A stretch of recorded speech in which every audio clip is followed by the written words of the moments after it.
Ciudad de México.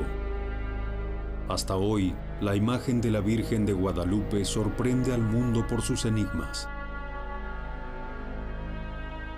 Aparecida misteriosamente sobre la tilma de un indio chichimeca, es llamada afectuosamente la Morenita por los rasgos de su cara que parecen ser mestizos.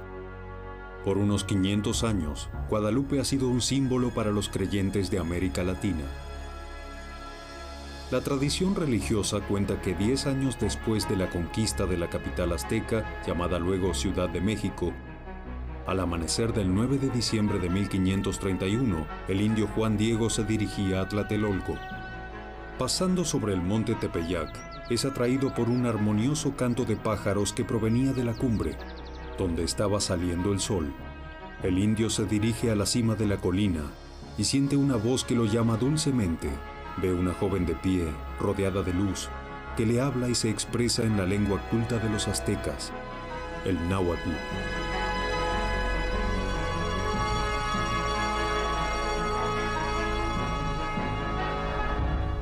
Juan Diego, si te ruego, te suplico, yo la siempre Virgen Santa María, Madre del arraigadísimo Dios por quien se vive, el creador de las personas, el dueño del cerca y del junto, el Señor del cielo y de la tierra, te envío al obispo.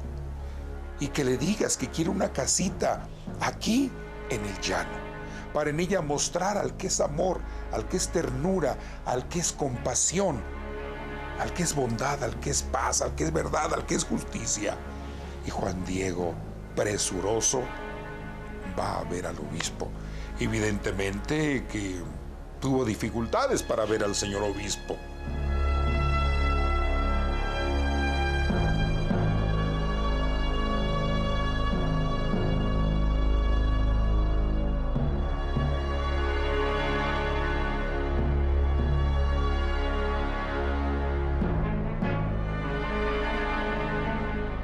Lo recibió, no le creyó y le dijo: después vendrás y te oiré con más calma.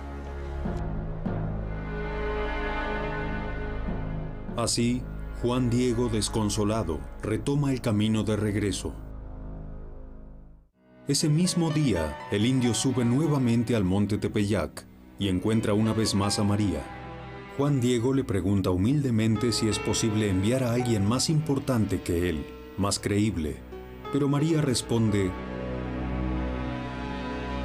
ve mañana otra vez al obispo, ve y dile que quiero aquí mi casita sagrada, mi templecito. Y Juan Diego, al día siguiente, domingo, por la tarde, vuelve otra vez a ver al señor obispo.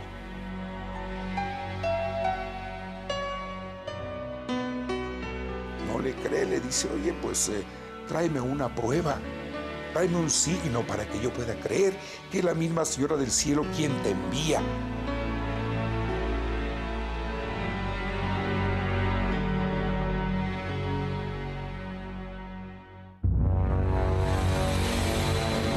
Juan de Zumárraga, este era el nombre del primer obispo de la Ciudad de México, encarga a algunos frailes seguir al indio.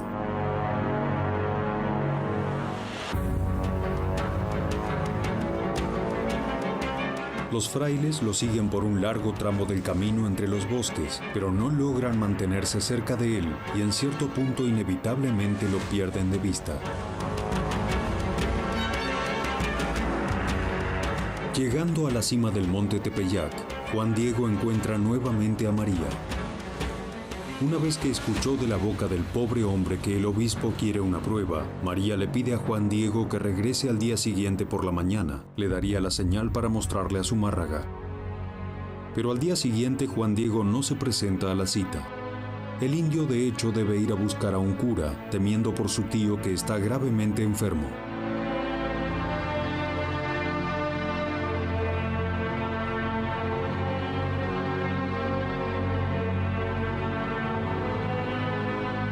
Se había prometido a sí mismo ver a la señora al día siguiente, pero con gran sorpresa ella va a su encuentro. Juan Diego, ¿cuál es tu angustia? ¿Cuál es tu preocupación? ¿Qué pasa? Después de haber escuchado las razones de Juan Diego, María dice: No te preocupes. Tu tío ya sanó. No estoy yo aquí que soy tu madre. Mira, ahora sube donde nos veíamos antes, donde nos encontramos en otras ocasiones. Ahí hay unas flores, córtalas, tráemelas.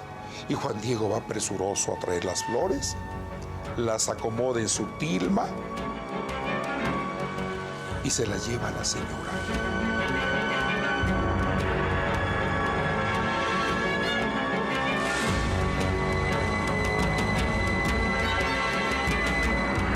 La señora las ve, las toca, se las acomoda y le dice: ve ante lo mismo. Y solo a él le vas a entregar estas flores. Dile que es la señal que le envía a la Señora del Cielo. Ya es la mañana tardía del 12 de diciembre, cuando Juan Diego va nuevamente a ver al obispo para llevarle aquellas maravillosas rosas de Castilla que nunca habían crecido en el monte Tepeyac, sobre todo en pleno invierno. Ya en la casa de Zumárraga, el indio debe esperar mucho antes de ser recibido.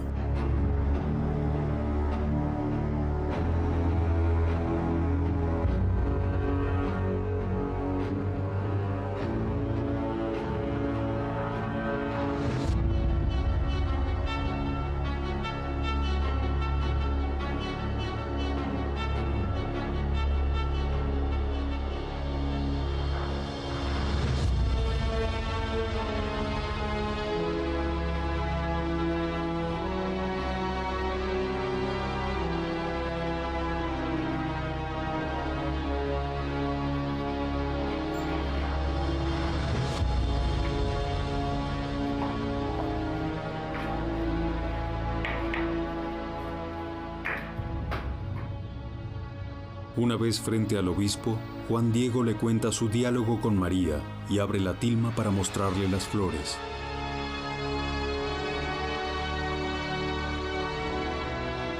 En ese instante, sobre aquel pobre tejido, se materializa la imagen de María. El obispo y los presentes caen de rodillas frente al prodigio.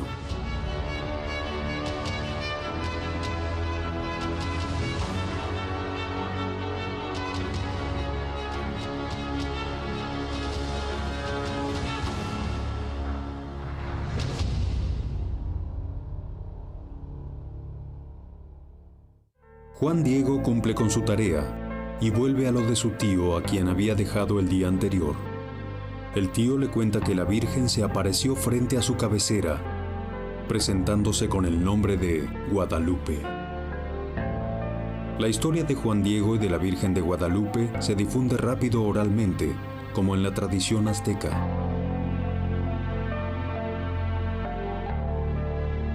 Existen asimismo numerosas fuentes escritas y códigos indígenas que hablan de estos acontecimientos. Por lo tanto, se ha podido verificar que los personajes de la historia existen. Entre las fuentes indígenas más cercanas a la época de los hechos, existe una que es considerada una obra maestra. Su nombre significa "Aquí se cuenta". Es el documento fidedigno, histórico, de las apariciones de Nuestra Señora, escrito a 20 años de las apariciones de Nuestra Señora. Es una belleza, desde el punto de vista histórico, poético, literario. El documento más importante, el Nican Mopowa, es uno de los documentos más importantes, no cabe duda, y de los más antiguos. La copia más antigua que se conserva está en el archivo de Nueva York, en el archivo público de Nueva York, en la colección Lenox. Fue escrito por Antonio Valeriano, un indígena sabio que estudió con los franciscanos tanto español como latín, así que él escribió con caracteres latinos pero con sonido náhuatl esto. Esta y otras fuentes, como el Códice de 1548, también llamado Códice Escalada, que data del año de la muerte de Juan Diego, han sido analizadas con mucho cuidado por la Iglesia. En 1990, el Papa Juan Pablo II beatificó al indio. San Juan Diego se ha convertido así en el primer indio laico en ser canonizado en la historia del cristianismo. La tilma de Juan Diego, sobre la cual apareció la imagen de la morenita, era un paño pobre, llamado también ayate, utilizado por los indios más humildes. Sí, eran telas muy largas que usaban ellos para cubrirse, a veces dormían al raso y se tapaban con ellas, o para cargar cosas, ahí ponían las cosas que compraban en el mercado. Era una tela de uso múltiple y de uso rudo. Esta tela fue tejida en un telar de cintura que tiene más o menos un ancho de 50 a 55 centímetros. El ayate de San Juan Diego estaba formado por 3 piezas, la imagen quedó en 2 piezas, entonces vemos la unión de 2 lienzos y se nota la costura que recorre verticalmente toda la imagen. Se hizo un estudio en el Instituto de Biología de la Universidad Nacional Autónoma de México en el año de 1946, en el cual se confirmó que eran fibras que correspondían a fibras de agave. Y por cierto, el ayate no era una tela típica usada en la pintura. Miguel Cabrera, uno de los grandes pintores del siglo XVIII, dice que era de lo más absurdo que un pintor escogiera algo así. Primero, una tela tan burda y segundo, formada por 2 pedazos de tela. Cuando se unía en alguna pintura, se unían varios lienzos, lo que hacía era perderse la costura. Era impensable que un pintor dejara una costura visible.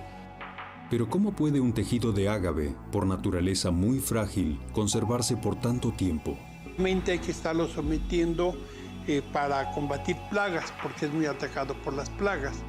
De modo que, digamos, a diferencia de la tela de lino, que puede durar muchos, las fibras de agave duran muy poco, es uno de los asuntos en los cuales ha habido sorpresa, digamos, por muchos investigadores, ya que la tela se ha conservado ya por más de 475 años, comparado con otras telas que se han hecho de material muy semejante al del ayate y que no han durado más de 10 años. En el caso concreto, hubo una pintura hecha por Rafael Gutiérrez a fines del siglo XVIII, que fue colocada en la iglesia del Pocito, muy cerca de la antigua ermita, de la antigua basílica, y que no duró más de 10 años. Después de 8 años, todos los colores que se habían utilizado habían cambiado, la tela se había demeritado mucho, se habían roto las fibras, a pesar de haber estado protegida con vidrio.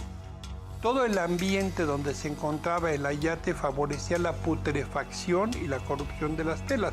Tengo que es un ambiente sumamente húmedo, es muy salitroso. El salitre se pega a las piedras y va desmoronando las piedras. La imagen original pues estuvo prácticamente 120 años sin la protección de vidrio.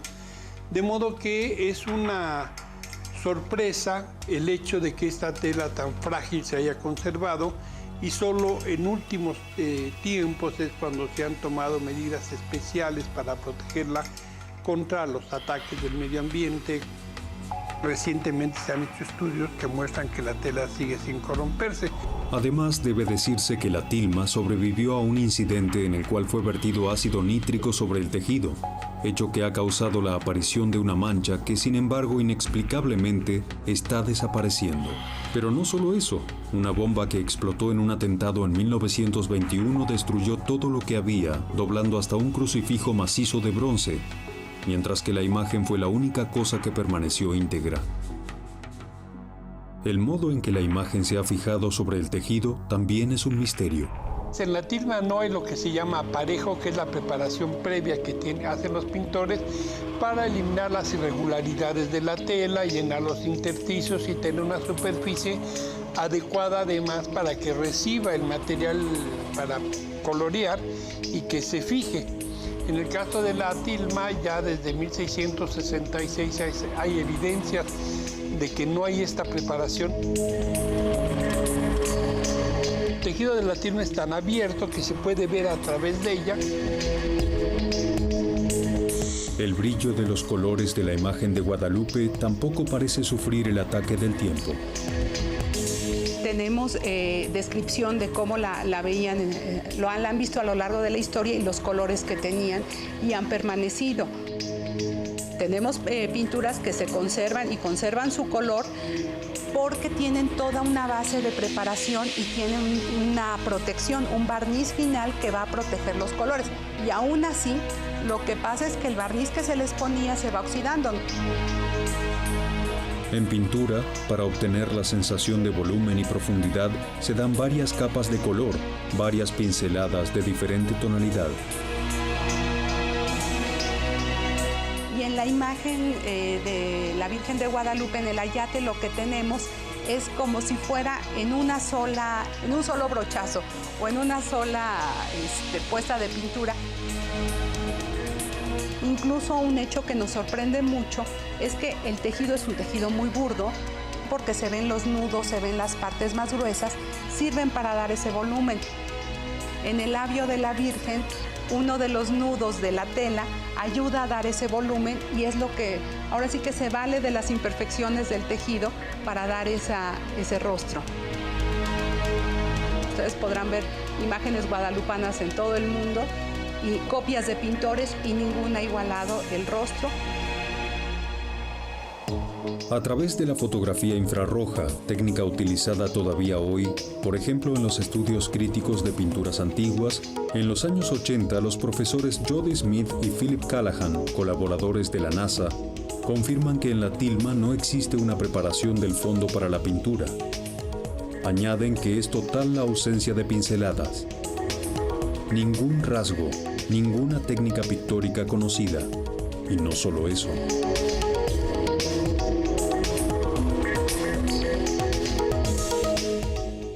El doctor Callahan llega a la conclusión, después de sus estudios, en primer lugar, que no puede determinar el tipo de pigmentos.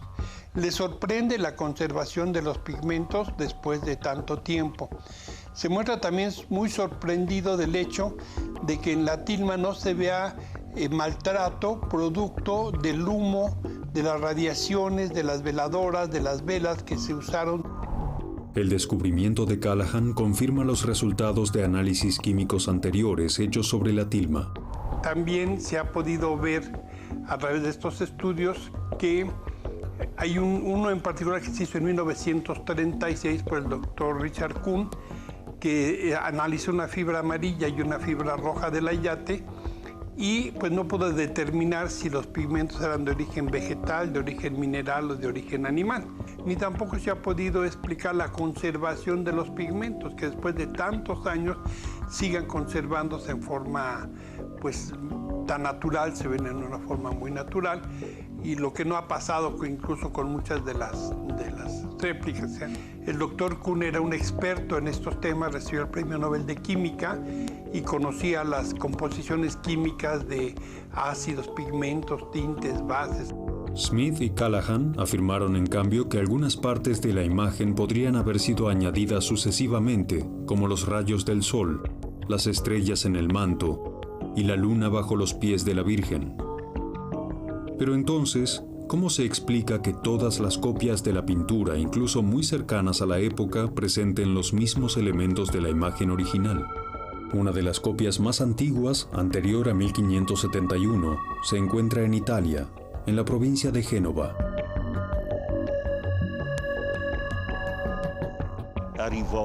Llegó esta imagen a Italia por manos de Felipe II, rey de España, que la recibió de regalo de parte del segundo obispo de la Ciudad de México. Felipe II la regaló a su vez a su almirante, el almirante de la flota que era un genovés, Andrea Doria.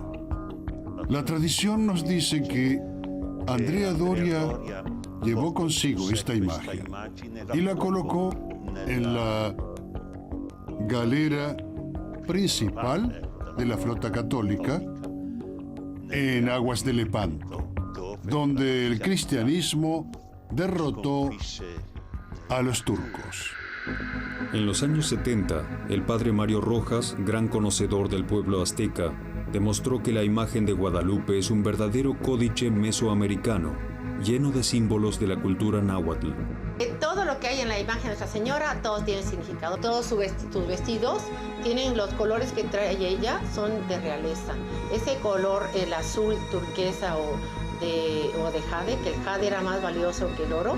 El color rosado del vestido simboliza la aurora, para significar que la Virgen con su aparición anuncia el nacimiento del sol, de Dios. Entonces, en el color de la alborada trae las flores cerro, tiene 3 tipos de flores. En los signos mexicas, el más significativo es la flor de Nahuiolin. Es una flor de 4 pétalos con un centro. Los 4 pétalos representan los puntos cardinales, el eterno movimiento de Dios, el centro del cosmos. Y con eso, para los mexicas, significaba que era lo más importante que ella tenía.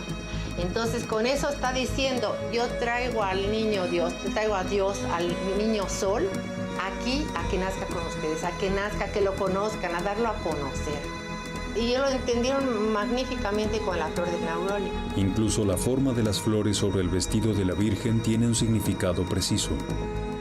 Las flores cerro, que se les llaman así, porque tienen el signo es de cerros.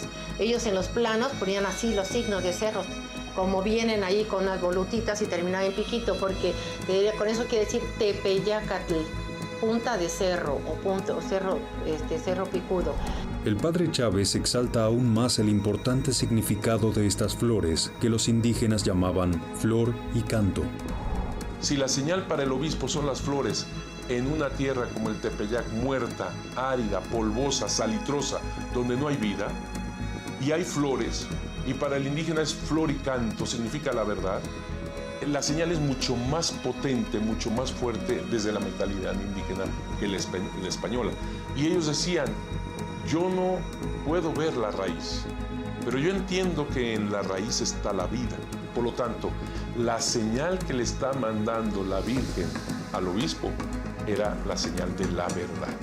Todo esto que acabo de decir, los indígenas lo captaron porque era parte de su vida, era parte de su cultura. Ellos entendieron perfectamente que era noble, pero además que era emperatriz, porque solamente Moctezuma, el emperador, podía utilizar un manto azul que significaba el cielo, cuajado de esmeraldas. O sea que se hacía azul verdoso, que era madre, porque estaba encinta, de Dios omnipotente, porque ahí está la flor de 4 pétalos, que era siempre virgen, como la doncella, es decir, el pelo suelto, bien peinado hacia abajo, significaba virginidad. Por lo tanto, los indígenas ven en el pelo virginidad, en la cinta maternidad. En la cultura azteca, de hecho, cuando una mujer estaba embarazada, llevaba una cinta color violeta oscuro en la cintura. También en las estrellas del manto hay un misterio. El doctor Juan Homero Hernández Illescas realizó un estudio específico en colaboración con 2 doctores de astrofísica, Cantó Illa y Armando García de León, de la Universidad Nacional Autónoma de México. Los investigadores comenzaron obteniendo la fecha y posición de las estrellas correspondiente al solsticio de invierno de 1531. Se sabía de hecho que para los aztecas, el solsticio de invierno significaba el nacimiento del nuevo sol, la luz que encuentra fuerza y vigor, y era por lo tanto un momento importante del año. Los estudiosos descubrieron que en 1531 el solsticio ocurrió exactamente el 12 de diciembre, justo el día del milagro de la tilma de Juan Diego. Una cosa interesante es que, debía haber sido el solsticio de invierno en el día 22 y esto es en día 12. Ahí empieza todo la maravilla, ¿no? Los mismos astrónomos de aquí del Centro Astronómico de México dijeron el solsticio fue en día 12 porque todavía no se hacía el cambio del calendario juliano a calendario gregoriano. Eso se hizo 50 años después. Como narra el Nican Mopowa, el milagro tuvo lugar en la mañana tardía. Cabe mencionar que a esa hora no se ven las estrellas. Entonces, lo que se hace es simplemente verter las posiciones de las estrellas en el planetario. En la observación de las constelaciones que se podían ver en aquel momento desde los territorios del Valle de México, el doctor Hernández descubrió algo sorprendente. La bóveda celeste coincidía con las estrellas presentes en el manto de la Virgen. el lado izquierdo del manto se ven las constelaciones del sur, 4 estrellas que forman parte de la constelación de Ofiuco. Abajo se observa Libra y a la derecha una de las estrellas de Escorpio. A la altura del brazo pueden señalarse 2 estrellas de la constelación de Lobo y en el extremo de Hidra. Hacia abajo se ve el cuadrado ligeramente inclinado de la constelación de Sagitario y se observa perfectamente la Cruz del Sur. En la parte inferior, solitaria, Sirio resplandece. En el lado derecho del manto se notan en cambio las constelaciones del norte. Sobre el hombro de María, un fragmento de la constelación del Boyero. Siguiendo hacia abajo se ve perfectamente la constelación de la Osa Mayor. La circundan a la derecha arriba la cabellera de Berenice y abajo los Lebreles. A la izquierda Tuban, que es la estrella más brillante de la constelación de Dragón. Debajo otras 2 estrellas que forman parte de la Osa Mayor y en la parte más baja 3 estrellas de Tauro. Eso tuvo algunas dificultades porque, como ustedes saben, es cóncavo el cielo y para ponerlo en un plano toma otra figura. Bueno, pues todo esto se hizo.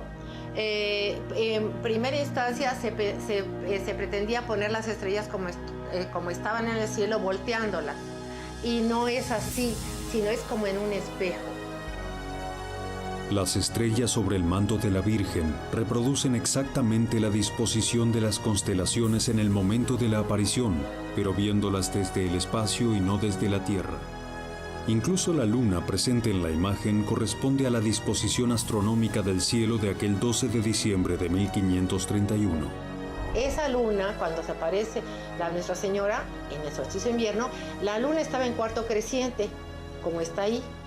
Y además, lo dijo Gutiérrez Tibón, explicando que México significa el ombligo de la luna. La imagen de Nuestra Señora, ella es un códice. Un códice es un libro donde no hay letras, pero todos los dibujos, todos tienen significado. El vestido es plano de la tierra, pues las estrellas en el manto azul es el plano del cielo, como ya vimos que es plano del cielo. Las culturas que se desarrollaron en Mesoamérica estuvieron estrechamente relacionadas con la observación del cielo, con la observación de los objetos celestes, de tal manera que llegaron incluso a determinar los ciclos sinódicos de Venus, de Marte, de Júpiter, pudieron ver cuál es el movimiento de la bóveda celeste. El pueblo sí estaba permeado de toda esta actividad astronómica y eso permitía, por ejemplo, llevar a cabo las fiestas religiosas o bien actividades civiles o también obviamente de siembra y cosecha de alimentos. Lograron determinar ciclos astronómicos de conjunciones de planetas y digamos, construir una calendárica que lo podemos visualizar como un calendario lunisolar. O sea, estaba relacionado con los ciclos del Sol, con el ciclo de la Luna y además con el ciclo de Venus. El año 1531 debió ser un año muy especial en la compleja cosmogonía azteca.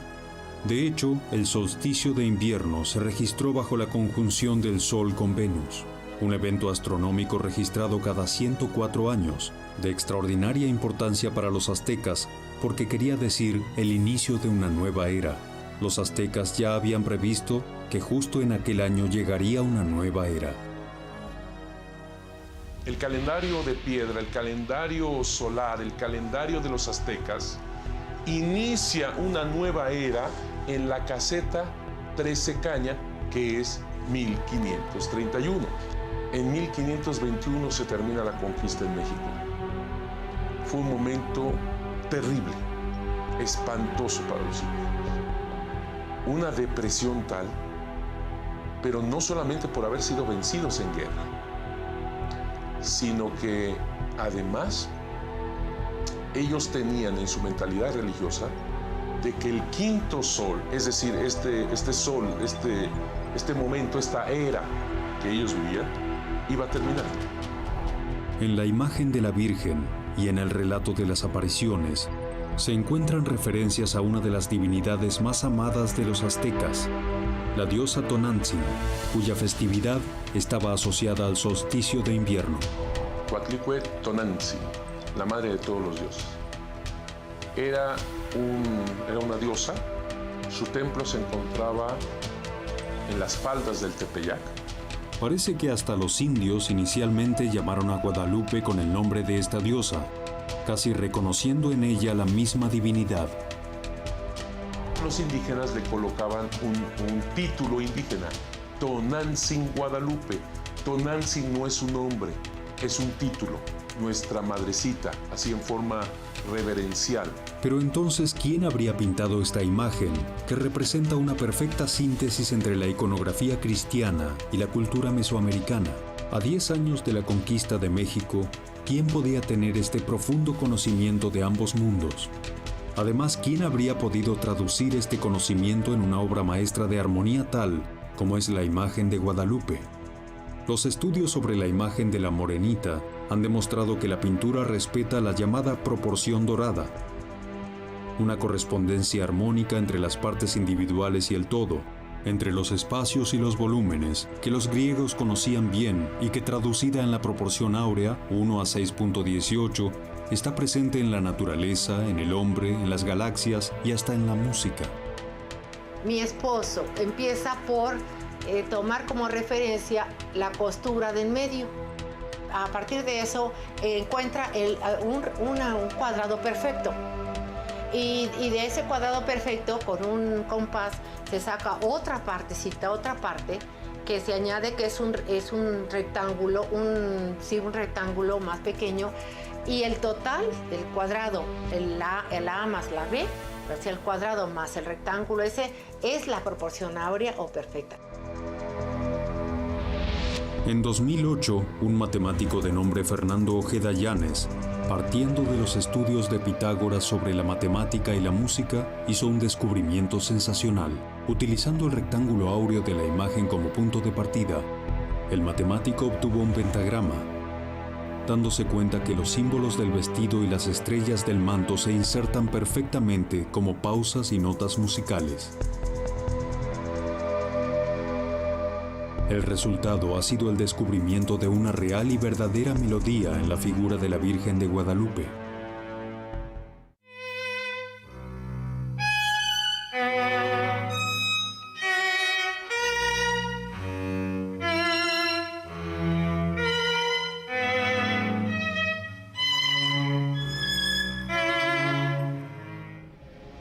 Pero las maravillas que rodean a Guadalupe no terminan.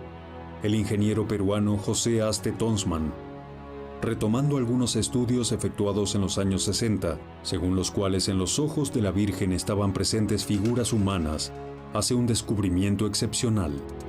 Para hacer este estudio lo que utilicé fue la tecnología que estábamos usando en el centro donde yo estaba trabajando, la que se conoce como proceso digital de imágenes. Es la tecnología que utiliza la NASA para estudiar las imágenes enviadas de afuera, ¿no? Y muchas entidades utilizan también para estudiar imágenes microscópicas, por ejemplo. De hecho, en el centro en que trabajaba en esa época estábamos trabajando con imágenes de satélites de México. En la mayoría de las imágenes utilicé cuadritos o píxeles, picture elements se llama, de 25 por 25 micrones o milésimos de milímetro. Esto nos da que por 1 milímetro cuadrado, o sea, 1 milímetro por 1 milímetro, me tomaba 1600 puntitos. Las ampliaciones fueron hasta crecido 2000 veces. Para unos detalles muy específicos. Y hablamos cronológicamente, digamos, el primero que yo descubrí que me llamó mucho la atención es un indígena que está sentado con las piernas cruzadas, como lo hacían en esa época los mexicas. Tiene muchísimo detalle. El indígena que está sentado tiene una argolla en la oreja. El grosor de la argolla es más delgado que un cabello. El profesor también individualizó la que debería ser la figura del obispo y que corresponde perfectamente a algunas pinturas de la época en la que hay retratos de Juan de Zumárraga. Luego vio la figura de Juan Diego con una tilma alrededor del cuello. Luego encontré algo que me llamó la atención, que es una mujer pero de raza negra. Posteriormente me enteré de que sí estaba en historia. Encontré primero también, junto al que sería el obispo, a un hombre joven de rasgos de raza blanca, que también posteriormente me enteré que podía ser el traductor. Sabemos que Zumárraga necesitaba un traductor cuando hablaba con los indígenas. Sabemos el nombre, se llamaba Juan González. Las últimas figuras que descubrió Tonsman pertenecen a un grupo familiar: madre, padre, 2 niños y otra pareja de adultos donde la mujer lleva al hijo sobre la espalda. En total son 13 figuras humanas que se observan en los ojos de Guadalupe. Según las leyes de Purkinje-Samson, nombre de los científicos que las descubrieron, cuando en nuestros ojos se refleja cualquier cosa se pueden formar hasta 3 imágenes del mismo objeto. Cuando miramos algo, nuestras córneas actúan como 2 espejos, son 2 cristales, digamos, que reflejan lo que está frente a nosotros. No es la misma imagen en los dos, las mismas dimensiones en los 2 ojos, porque están separados, y de hecho por eso que vemos la tercera dimensión, digamos, ¿no? En los ojos de la Virgen son 13 las imágenes encontradas, pero están agrupadas en 2 escenas. Una de las dudas que aparecen muchas veces en la gente es como si la Virgen estaba en la tilma, ¿cómo puede ver al mismo Juan Diego? Pero eso es algo muy interesante. Al analizar la tilma, que sí se puede ver y le he analizado con mucho detalle, no está la imagen de la Virgen. Es como si fuera unos instantes antes de que se estampara. Entonces, la hipótesis dice que la Virgen está mirando frente al grupo, invisible.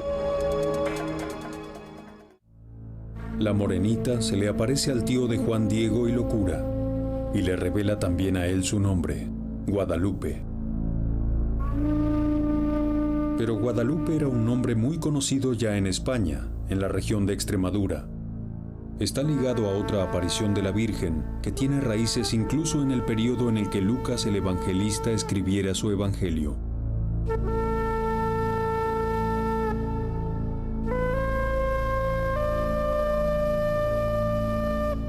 Sin haber conocido personalmente a Jesús, San Lucas interrogaba a quien había tenido la oportunidad de escucharlo o encontrarlo, recogiendo testimonios.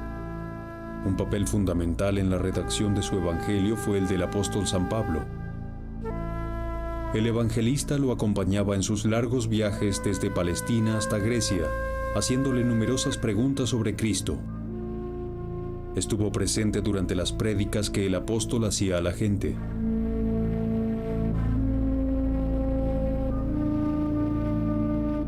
Pero sobre todo, el Evangelio de San Lucas refiere fielmente los relatos de la verdadera protagonista de esta increíble historia, María.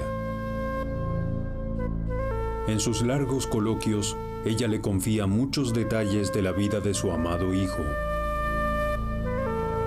de su infancia, de las primeras prédicas.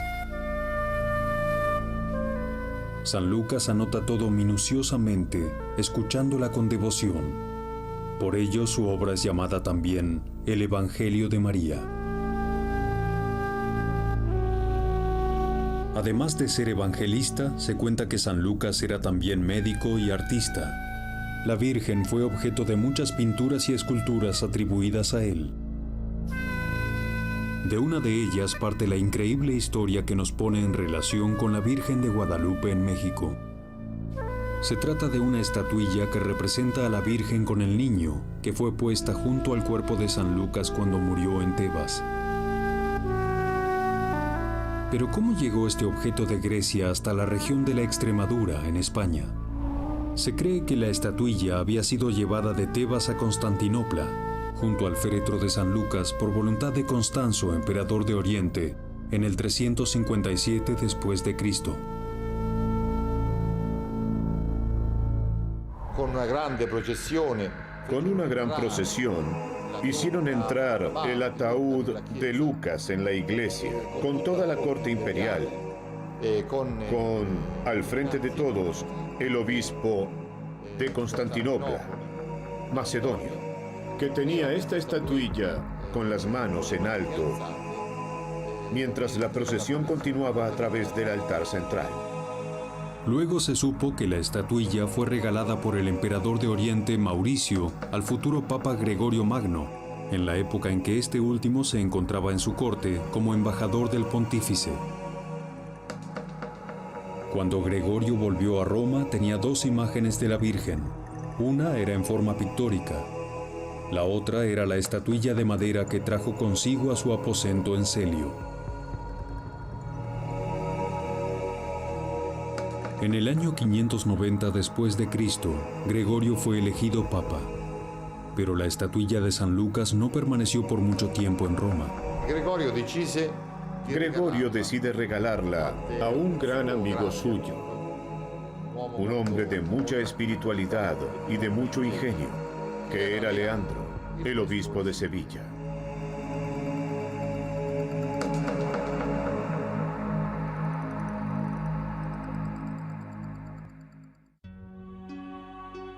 La estatuilla quedó sobre el altar mayor de la Catedral de Sevilla por casi un siglo, para luego desaparecer durante la invasión árabe de España.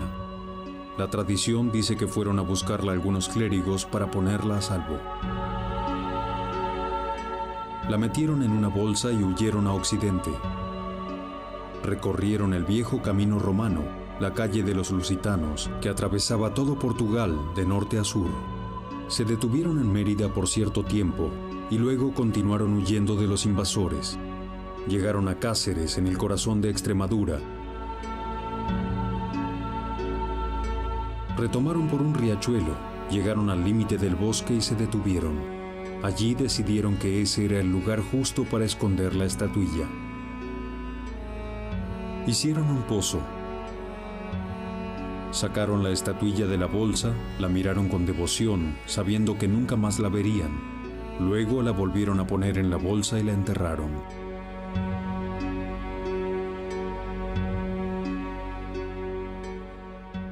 De esta estatuilla, lógicamente, no se supo nada más.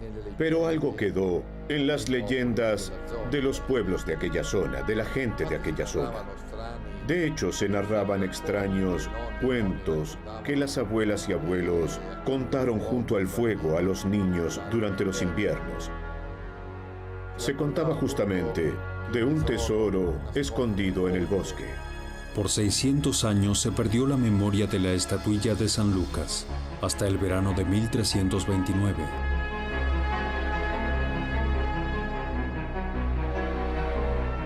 La tradición cuenta que en aquel año Gil Cordero, un pastor de Cáceres, se introdujo en el bosque para buscar una vaca extraviada de su manada. Vagó sin descanso por 3 largos días, recorriendo los inaccesibles senderos de Extremadura. Gil ya había perdido las esperanzas de encontrar a su vaca. Se encaminó a lo largo de este riachuelo que justamente se llamaba Guadalupe, porque los árabes lo habían llamado Guadalupe. En un pequeño claro finalmente ve a su vaca, tirada en la tierra, muerta. Se acerca a la vaca, aunque sea para quitarle la piel y utilizar el cuero. Pero cuando se acerca a la vaca, se alza en pie viva y sana. Justo en ese momento, en una luz fulgurante, se le aparece la Virgen Santísima. María le pide al hombre que traiga a los frailes del pueblo, quienes tendrían que excavar donde estaba el animal, revelando que encontrarían una estatuilla suya hecha en madera para ser venerada. Gil, trastornado, corre hacia el pueblo y a la mañana siguiente, al llegar a casa, le cuenta a su mujer lo que pasó. La mujer, más tranquila por el regreso de su marido, le informa que su hijo, que estaba gravemente enfermo, se había curado en ese momento. Gil va con algunos amigos a anunciar el increíble hecho a los clérigos del pueblo.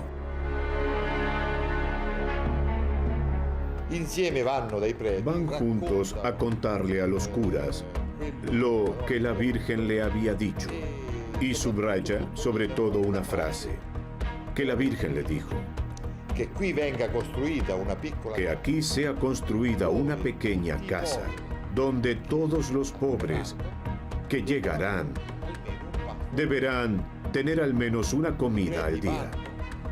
Los curas van hacia la zona de la aparición, excavan y efectivamente encuentran la estatuilla de madera que Lucas había esculpido. Justo en aquel lugar, cercano al río Guadalupe, fue edificada una primera ermita, que pronto se convirtió en lugar de devoción y morada para los más pobres.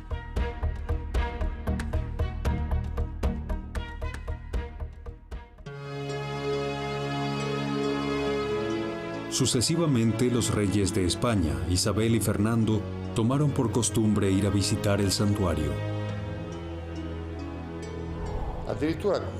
Hasta se construyeron una casa, una residencia suya. Y desde aquel lugar firmaron muchos decretos y muchas leyes. Uno de esos decretos fue precisamente si financiar o no la aventura de Cristóbal Colón. Existen muchas pruebas acerca de una particular devoción de Cristóbal Colón por la Virgen de Guadalupe, en Extremadura. En su diario de a bordo quedó registrado un episodio importante. Al regreso del descubrimiento de América, la carabela de Cristóbal Colón cayó en una terrible tempestad. En ese momento terrible de miedo, Colón reunió a la tripulación e hizo una promesa. Si la Virgen los salvaba de esta terrible tempestad, alguno de ellos debería ir en peregrinación a algún santuario de Europa. Colón mantuvo su promesa. Fue al santuario de la Virgen de Guadalupe en Extremadura.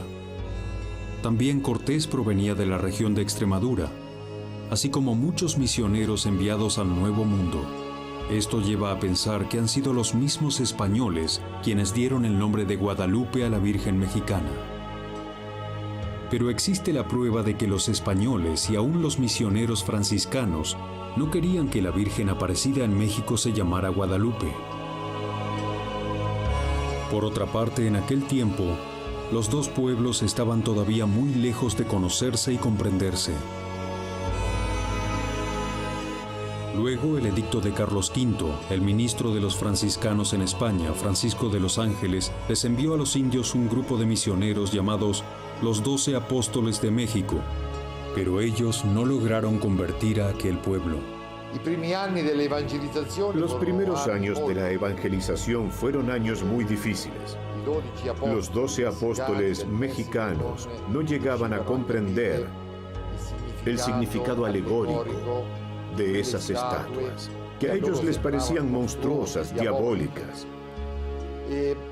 Y los mismos indios, sobre todo los sacerdotes, no llegaban a comprender por qué aquellos hombres tan santos, que llevaban un mensaje de paz, que llevaban un mensaje de hermandad, fueran tan distintos de sus hermanos blancos, españoles, que en cambio los torturaban, los privaban de la libertad, los mataban. Evidentemente una evangelización así era imposible.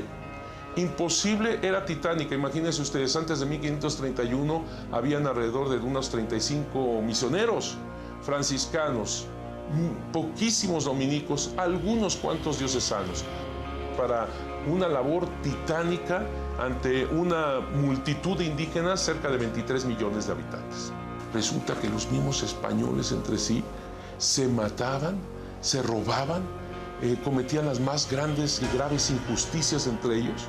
El mismo Zumárraga fue víctima de un atentado por parte de la terrible Primera Audiencia, el gobierno español de México, y escribió al rey Carlos V contándole la trágica realidad de la colonia. Esta referencia con el obispo es muy importante, para mí es la clave, y es el obispo español. Es decir, la Virgen de Guadalupe viene por los indígenas que estaban en la tragedia de la conquista, de la enfermedad, de cómo su mundo se viene abajo. Viene por los españoles que se estaban destruyendo entre sí y que estaban tratando hasta de matar a su propio obispo. Ella vino para resolver los problemas de todos, no solamente el pueblo indígena. Ella se dirige también a los españoles de aquel entonces y a los mestizos que ya están naciendo. En ella se hermanaron dos grandes pueblos, humanamente irreconciliables, con visiones distintas, diferentes, con cosmogonías distintas, concepción tan diversa de Dios, del hombre, de la naturaleza. Sin embargo, en María nos unimos. En María nos integramos. El alcance del mensaje que la Virgen de Guadalupe encarnó en su misma imagen fue enorme en América Latina. Guadalupe llegó para dar dignidad y protección a todos, personificando ella misma con sus rasgos mestizos el nacimiento de una nueva raza, fruto de unión e integración. He aquí por qué Guadalupe se ha convertido en el símbolo del pueblo mexicano, que nació de aquel encuentro inicialmente muy violento. Tiene ella una especie de futurismo, ¿no? Porque en ese entonces pues, los primeros mestizos tienen que haber nacido a partir de 1521. Ella se aparece en 1531. La imagen de la morenita es el único ejemplo de perfecta interculturización que se tenga en la historia, porque María logra llegar a los corazones de los indios, que comprendieron enseguida a través de su imagen que podían fiarse de ella, y a los corazones de los españoles que la reconocieron, comprendiendo la dignidad de los pueblos indígenas que ella vino a enseñar, representando los símbolos de aquella cultura. Todo esto tuvo un impacto increíble. Nos cuenta los anales de la historia que después de las apariciones fueron millones los que se hicieron bautizar. No miles, millones. La aparición de la Santísima Virgen ayudó importantísimamente en el proyecto evangelizador, que era un proyecto que se enfrentaba a dificultades extremas. Salta a la vista que en condiciones tan demandantes, un factor externo inexplicable fue el que coadyuvó a esa gran conversión que se llevó a cabo aquí en el centro de México. Ese factor externo, naturalmente, pues fue la Santísima Virgen, eso pensamos nosotros. La imagen guadalupana parece ser que tiene lo que se llama el don de lenguas, esto es, le habla a cada quien en su propio idioma, a los científicos en ciencia, a los historiadores en historia, a los antropólogos en antropología, y también en el curso del tiempo. Podemos pensar que en el siglo XVI, en las apariciones, le habla a los indígenas a través de esa imagen que para ellos es como un códice. Para ellos la imagen era la forma de comunicarse y leen en la imagen toda una serie de mensajes, el mensaje de amor.